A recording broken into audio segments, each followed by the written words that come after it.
Welcome back to the Deep Dive. Today, we're getting into the weeds of the 2025 annual Cybercrime Report.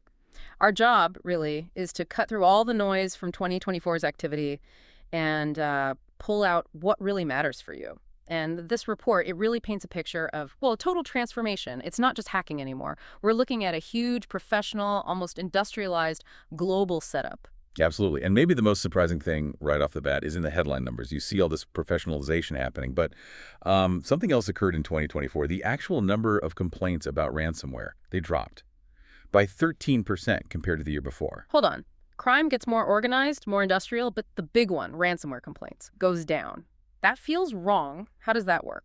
Well, that's the core thing, isn't it? It shows they're evolving maybe faster than we are. They're getting so good, so evasive, they're kind of shifting tactics, moving away from just locking up data, which, sets off alarms, and focusing more on stealing it quietly, exploiting it. So the actual threat level is going up, even while the visible complaints for that one method dip. Okay, right. Let's unpack that then, this whole shift.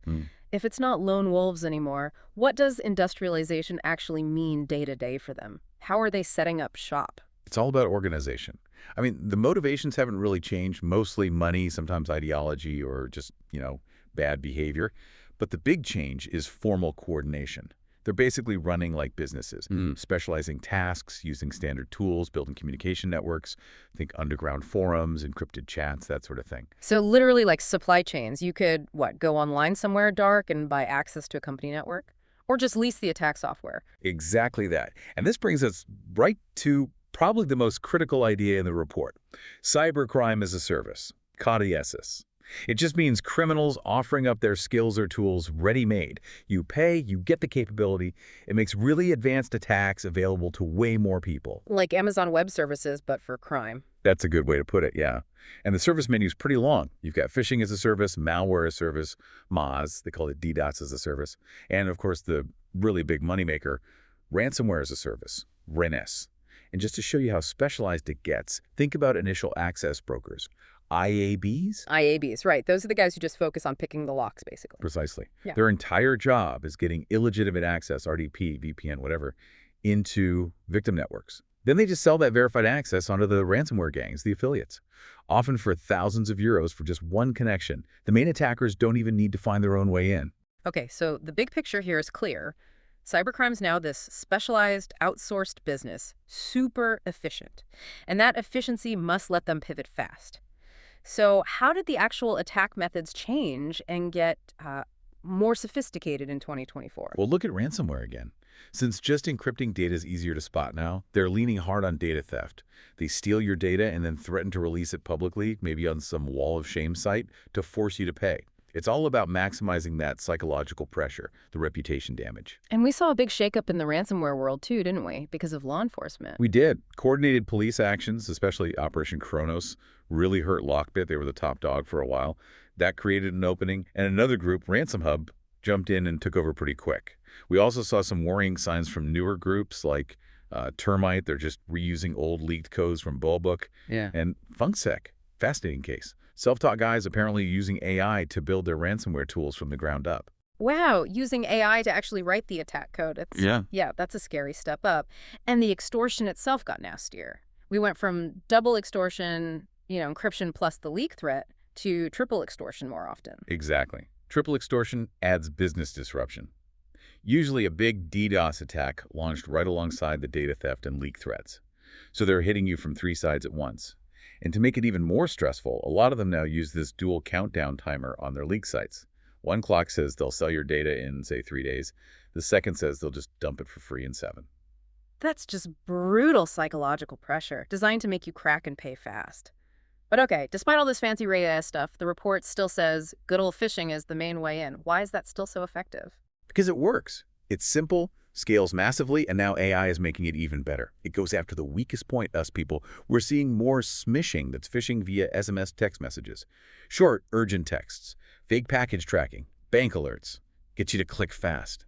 And voice phishing is booming. They spoof caller IDs from real banks or companies, fake advisors, urgent requests from the boss. And spoofing itself, faking emails, phone numbers, that's all about building that fake trust, right? Which they use for that horrible swatting thing too, fake emergency calls to get police to raid someone. Right, and whether it's phishing or vishing, getting them in the door, it often leads straight to deploying another major threat from 2024, info stealers. This is malware, often delivered as MAAs, built purely to scrape up credentials, browser cookies, crypto wallet keys, anything valuable. Okay, so once the info stealer is on a system, how does it operate? What's the process? It's usually a pretty standard four-step thing. First, infection, you click a bad link or open a dodgy attachment. Second, collection, it grabs all that sensitive data like saved passwords, financial info. Third, transmission, it sends all that stolen data back to the criminal's command and control server, their C2. That's just their central hub for managing the stolen info. And finally, exploitation. Using that data for fraud, selling it on. Efforts like Operation Magnus are trying to hit this infrastructure, but the market for stolen info is just huge. Okay, this is where it feels like the ground is really shifting, the role of generative AI in all this. Oh, absolutely. Generative AI, it's the definition of dual-use tech. It's a massive threat and also a massive opportunity all at once. For the criminals, AI can help manage really complex attacks like multi-vector DDoS. It can adapt malware on the fly. It just lowers the skill needed to do sophisticated things. And the most obvious, maybe scariest use is deepfakes, right? Definitely. The report talks about deepfake-as-a-service, deepfakes, actually emerging, which means creating super realistic fake video or audio is now widely available. They use it for frauds, obviously, but also for just destroying reputations, spreading disinformation, like the attempts they saw trying to disrupt the 2024 Olympics.